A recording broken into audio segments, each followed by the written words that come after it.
Hey there guys, my name is Brandon, aka Suns Geek, and if it has to deal with the Phoenix Suns, I'm going to make a video about it. That is right guys, before we get started, make sure to Hulk smash that like button, and please subscribe for everything Phoenix Suns. If it has to deal with the Phoenix Suns, I'm going to make a video about it.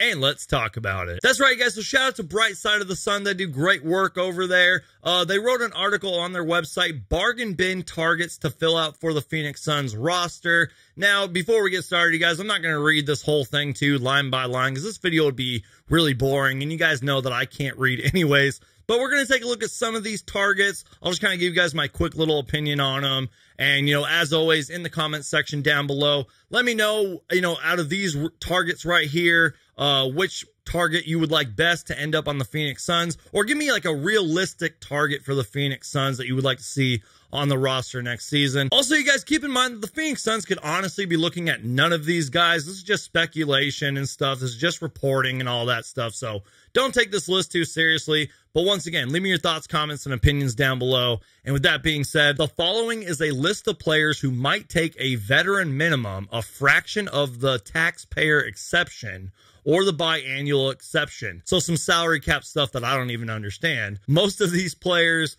fit the description of 3 and D who can space the floor on offense while providing reasonable defense on the other end while the stars do their thing. So now let's start off with the number 1 on the list, Thomas Bryant, which, by the way, if you real Phoenix Suns fans remember, Thomas Bryant used to be a Phoenix Suns killer. He's been a player that I've always liked. For some reason, whenever we play Thomas Bryant, he always seems to have really good games against us, at least from my memory anyways. But he's 6'10", 248 pounds.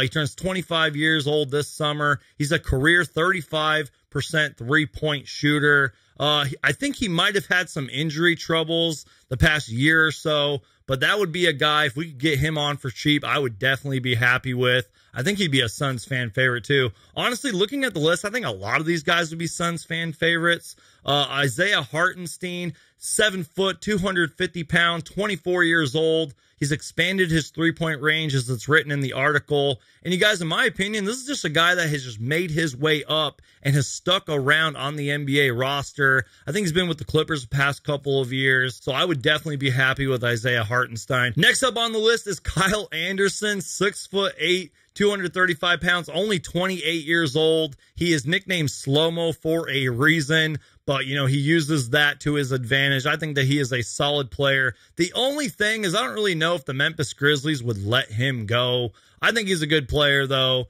He does a lot of things well on the court, as it's mentioned in the article. He's got good size and everything.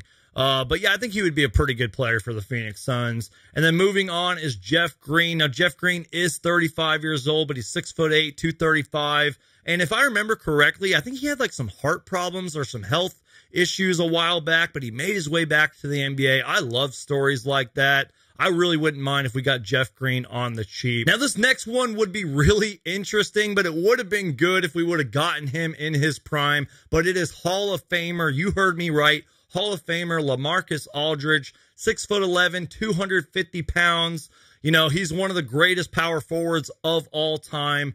Obviously, injuries and stuff had derailed his career. And kind of like I was talking about with Jeff Green, Lamarcus Aldridge actually had to retire, I think, like a couple of years ago due to some heart problems and health conditions. But he made his way back on the NBA roster. He's a Hall of Famer. He would bring us that Hall of Fame experience.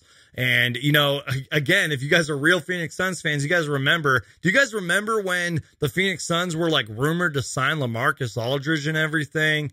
That was years ago. That was a crazy time for the Phoenix Suns. Again, if we could get Lamarcus Aldridge on the cheap, like a veteran minimums contract, I think that would be pretty awesome. And then continuing down the list, Mike Muscala. I'm not going to lie, I don't really know too much about Mike Muscala. Sergio Bacca is a player that I have always liked. I wanted us to get him this past season and the season before that. I would love Sergio Bacca on the team.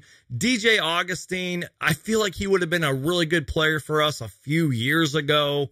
Dwayne Dedman as well. He's kind of getting up there in age, but he's a serviceable, backup center. And then I want to talk about Daniel House, who is on this list, 6'6", 225 pounds, only 29 years old. I think he's an improved three-point shooter, sort of a player that can do it offensively and defensively. He has bounced around in the league, but I think he is a serviceable player. I sort of have a soft spot for him because he is a former Phoenix Sun. I got a chance to meet him one time. He was a really cool guy. I've always liked Daniel House. And then somebody who I have no clue, and they even kind of mention it in the article, Jalen Horde. I know nothing about him. But again, you guys, the whole list, I'll leave the link down below in the description for the entire article on Bright Side of the Sun. There's a lot more to this list, and I kind of just skimmed through it and just talked about the players that I wanted to talk about. Also, you guys, let me know if you guys like these kind of videos. I'll do more reactions to these throughout the NBA offseason. Let me know who your guys' realistic targets are for the Phoenix Suns, and then let me know out of this list which target you would like to see on the Phoenix Suns.